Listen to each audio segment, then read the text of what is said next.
गरीब भाई की अमीर बहन। किशोर और पिद्दी दो भाई बहन थे। पिद्दी बहुत खर्चीले स्वभाव की थी। वो जितना कमाती अपने ऐशो आराम में पैसे उड़ा दिया करती। लेकिन किशोर समझदार था, घर को साथ लेकर चलना जानता था। अपनी बहन के जितना कमाता तो नहीं था, लेकिन फिर भी वो किसी तरह घर का खर्च चला लेता था। एक दिन पिद्दी किशोर से कहती है, किशोर, तुम थोड़ा ज्यादा क्यों नहीं कमाते? मेरे दोस्त रोज मेरा मजाक उड़ाते हैं। अरे बहन, मैं कोशिश तो कर रहा हूँ। अच्छा सुनो, अगले महीने रक्षाबंधन है, मुझे सोने का हार चाहिए, इससे कम कुछ भी ना लूंगी। अरे दिला दूंगा बहन। किशोर को पूरी रात नींद नहीं आती। उसके दिमाग में बस ये चल रहा था कि उसकी माली हालत इतनी बिगड़ चुकी है, अब वो सोने का हार कहाँ से लाएगा। अगले दिन किशोर सुबह सुबह घर से ये बोलकर निकल गया कि पिद्दी, मैं गांव से बाहर जा रहा हूँ, कुछ दिन घर नहीं आऊंगा। किशोर ने अपने काम के साथ साथ फेरी में कपड़े बेचने भी शुरू कर दिए, जिससे वो ज्यादा से ज्यादा पैसे कमा सके। रात में वो एक बिल्डिंग की चौकीदारी भी करने लगा। अपने काम से थोड़ा बहुत समय निकालकर बस कुछ घंटे की नींद ले पाता था। और कब वो कुछ दिन एक महीने में बदल गए और रक्षाबंधन भी आ गया, पता ही नहीं चला। लेकिन किशोर अभी तक घर वापस नहीं लौटा। जहां वो काम करता था, पिद्दी के नाम का गुल्लक रखा हुआ था। किशोर ने उस गुल्लक को फोड़ा और सारे पैसे इकट्ठा करके एक सोने का हार खरीद लिया। घर में पिद्दी किशोर का इंतजार कर रही थी। तभी किशोर आता है। कहाँ चले गए थे? 4 दिन का कहा था और 1 महीने से पता नहीं कहाँ गायब हो गए थे। मैंने बस एक हार मांगा था और तुमने तो घर ही छोड़ दिया। अरे मुझे थोड़ा काम मिल गया था। कुछ नहीं, सब समझती हूँ, बहाने थे तुम्हारे। अपनी बहन के लिए इतना भी नहीं कर सकती, कैसे भाई हो? चलो यहाँ बैठो, राखी बांधती हूँ। पिद्दी ने किशोर को राखी बांधी। वैसे ही किशोर ने अपनी बहन के हाथ में सोने का हार रख दिया। उसकी खुशी का कोई ठिकाना नहीं था। वो मिठाई खिलाए बिना ही नेकलेस लेकर चली गई और शीशे के सामने अपने गले में हार रखकर देखने लगी। किशोर ने लड्डू उठाया और खुद ही खा लिया। ऐसे कई साल गुजर गए। एक दिन पिद्दी की नौकरी छूट गई। अब वो पूरी तरह किशोर पर डिपेंड हो गई थी। आए दिन किशोर को अपने महंगे महंगे शौक गिनाकर उससे पैसे मांगा करती थी।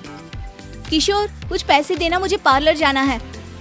किशोर बिना कुछ बोले उसे पैसे दे देता। ये क्या, 500? अरे इतने में तो मुझे पार्लर में एंट्री मिलेगी बस।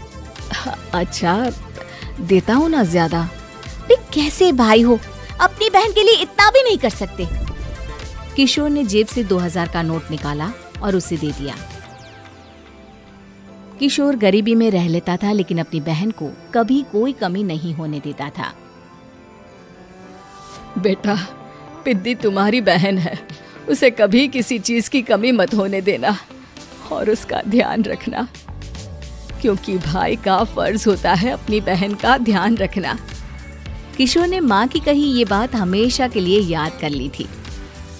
शायद माँ की इसी बात की वजह से किशोर पिद्दी की हर जिद पूरी करता चला आ रहा था।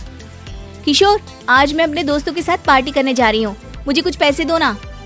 किशोर पिद्दी को समझाता है, लेकिन पिद्दी नाराज होकर चली गई और अपने कमरे में सुबक सुबक कर रोने लगी। किशोर अपनी जेब से कुछ पैसे निकालता है और पिद्दी को दे देता है। किशोर खुद कभी अच्छे कपड़े नहीं पहनता, लेकिन पिद्दी को राजकुमारी की तरह रखता। पिद्दी के जाने के बाद किशोर अपने काम पर निकल गया। एक तरफ पिद्दी अपने दोस्तों के साथ मस्ती कर रही थी, तो वहीं दूसरी तरफ किशोर पैसे कमाने के लिए कड़ी मेहनत कर रहा था। कुछ और दिन ऐसे ही बीत गए। एक दिन पिद्दी एक लड़के को लेकर घर आई और उसे किशोर से मिलवाया। किशोर, मुझे इस लड़के से शादी करनी है, लेकिन इनके मम्मी पापा बोल रहे हैं कि उनको दहेज में एक कार चाहिए, तभी वो मेरा और पंकज का रिश्ता कबूल करेंगे। लेकिन बहन, कार खरीदना कोई सब्जी खरीदने के बराबर तो नहीं है। अरे कैसे भाई हो तुम, अपनी बहन के लिए इतना नहीं कर सकते? देखो, मैं ज्यादा इंतजार नहीं कर सकती, तुम्हें 1 साल में मेरे लिए कार खरीदनी ही होगी। अच्छा पंकज, एक काम करो, कल तुम अपने माता पिता को घर बुला लो, मैं उनसे तुम्हारे और पिद्दी के रिश्ते की बात कर लेता हूँ। अगले दिन किशोर के छोटे से घर में पंकज और उसके माता पिता आते हैं। बेटा, तुम्हारी बहन ने हमारी शर्त तो बता ही दी होगी। जी। बेटा तुम तो इतने छोटे घर में रहते हो, दहेज कहाँ से लाओगे? मैं अपनी बहन की खुशी के लिए सब कुछ कर सकता हूँ। पंकज और पिद्दी का रिश्ता तय हो जाता है। किशोर अब अपनी क्षमता से 4 गुना ज्यादा काम करने लगता है। सुबह सबके घरों में न्यूज़पेपर फेंकता, दिन में मजदूरी करता और रात में चौकीदारी करता। खूब मेहनत करके किशोर ने अपनी बहन की शादी के लिए पैसे जुटा लिए। उसने अपनी बहन के लिए कार खरीद ली। जब वो पिद्दी के ससुराल वालों से मिलने गया तो उन्होंने किशोर से और पैसों की मांग की। इस बार किशोर हार चुका था। पिद्दी माफ करना, मैं तुम्हारी शादी उस लड़के से नहीं कर सकता। वो लालची लोग हैं, उन्हें सिर्फ पैसों से मतलब है। देखो किशोर, मैं पंकज से ही शादी करूंगी। क्योंकि पिद्दी ने तो किशोर की बात न मानने की जैसे कसम खा रखी थी। किशोर ने पंकज को घर बुलाया। पंकज, तुम अपने माता पिता को समझाते क्यों नहीं हो? भैया, वो हमारी शादी के लिए मान गए, मेरे लिए तो यही बहुत बड़ी बात है। हम एक काम कर सकते हैं, दहेज की रकम में से कुछ पैसे मैं आपको दे देता हूँ। अरे लेकिन समाज वाले क्या कहेंगे? अरे जब दुनिया को पता चलेगा तब ना। अच्छा, कुछ पैसे मैं अपने मालिक से कर्ज में ले लेता हूँ। कुछ पैसे पंकज देता है, कुछ वो कर्जा लेता है और अपनी उम्र भर की कमाई वो अपनी बहन की शादी में लगा देता है। आखिर में पंकज और पिद्दी की शादी हो जाती है। पिद्दी की विदाई के बाद किशोर बिल्कुल अकेला पड़ जाता है। अब उसका कमाने में भी मन नहीं लगता। उधारी वाले रोज घर में आकर बैठ जाते हैं। अरे किशोर, अब तो पिद्दी की शादी को 5 साल हो गए, अब तो हमारा पैसा लौटा दो। चाचा, पिद्दी के जाने के बाद किसी भी काम में मन नहीं लगता। अरे तो हमारा पैसा कैसे वापस मिलेगा? जी, कुछ करता हूँ मैं। किशोर के ऊपर बहुत सा कर्जा चढ़ गया था, इसलिए उसने तय किया कि वो ये घर बेचकर सबके पैसे लौटा देगा।